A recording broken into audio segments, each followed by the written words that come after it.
Crypto market ने early 2026 में सबको एक बार फिर याद दिला दिया कि यहाँ डेड नाम की कोई चीज नहीं होती।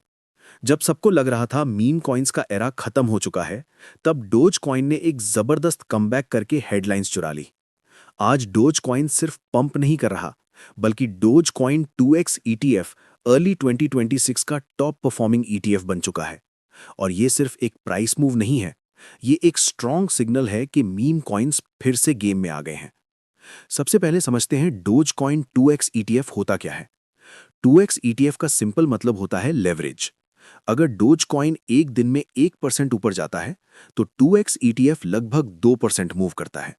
और अगर डोज कॉइन नीचे जाता है, तो नुकसान भी डबल होता है। ये ETF लॉन्ग टर्म इन्वेस्टर्स के लिए नहीं होता। इसका यूज ज्यादातर ट्रेडर्स और इंस्टीट्यूशंस करते हैं जो शॉर्ट टर्म वॉलेटिलिटी से प्रॉफिट बनाना चाहते हैं। और जब कोई leveraged ETF top leader board top करता है, तो समझ लो मार्केट में मूवमेंट सीरियस है। अर्ली 2026 के स्टार्ट में जब बिटकॉइन और इथीरियम स्लो चल रहे थे, उसी वक्त डोज कॉइन ने मार्केट को सरप्राइज कर दिया। हैवी सेलिंग के बाद डीओजी ने एक क्लीन वी शेप्ड रिबाउंड दिखाया। प्राइस नीचे गया, बायर्स आए और बिना टाइम वेस्ट किए वापस ऊपर निकल गया। वी शेप्ड रिबाउंड का मतलब होता है स्ट्रॉन्ग डिमांड और स्ट्रॉन्ग कॉन्फिडेंस। ये तब होता है जब मार्केट गिरावट को बाइंग अपॉर्चुनिटी समझने लगे। और डोज कॉइन के केस में एग्जैक्टली वही हुआ। लेट 2025 में लोग बोल रहे थे डोज कॉइन बस एक जोक है, डोज कॉइन का यूज केस खत्म हो गया है, डोज कॉइन सिर्फ हाइप पर चल रहा है। लेकिन अर्ली 2026 में नंबर्स ने इमोशंस को साइलेंस कर दिया। डोज कॉइन 2x ETF का टॉप पे होना ये दिखाता है कि इंस्टीट्यूशंस अब मीम कॉइन्स को इग्नोर नहीं कर रही।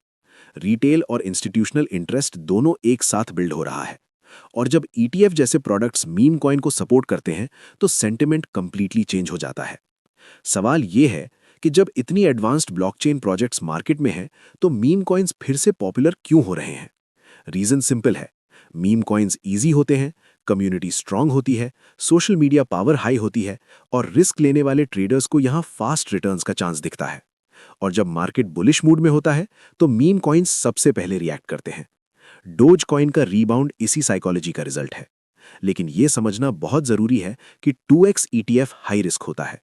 ये वेल्थ बिल्ड करने का टूल नहीं, बल्कि ट्रेडिंग का वेपन होता है। गलत टाइमिंग पर एंट्री और एग्जिट प्रॉफिट को लॉस में बदल सकती है। डोज कॉइन का फ्यूचर अब मार्केट सेंटिमेंट पर डिपेंड करता है। अगर मोमेंटम कंटिन्यू रहा, तो DOGE और भी ऊपर जा सकता है। लेकिन अगर सेंटिमेंट पलटा, तो करेक्शन भी उतनी ही फास्ट होगी। इस पूरी स्टोरी से एक ही लेसन निकलता है। क्रिप्टो मार्केट में जो चीज आज बोरिंग लगती है, कल वही लीडर बोर्ड टॉप कर सकती है। इसलिए इमोशन से नहीं, लॉजिक और डेटा से डिसीजन लो। ट्रेंड को फॉलो करो और ब्लाइंड हाइप का शिकार मत बनो। डोज कॉइन का अर्ली 2026 परफॉर्मेंस ये प्रूव करता है कि मीम कॉइन्स का चैप्टर अभी क्लोज नहीं हुआ। गेम अभी बाकी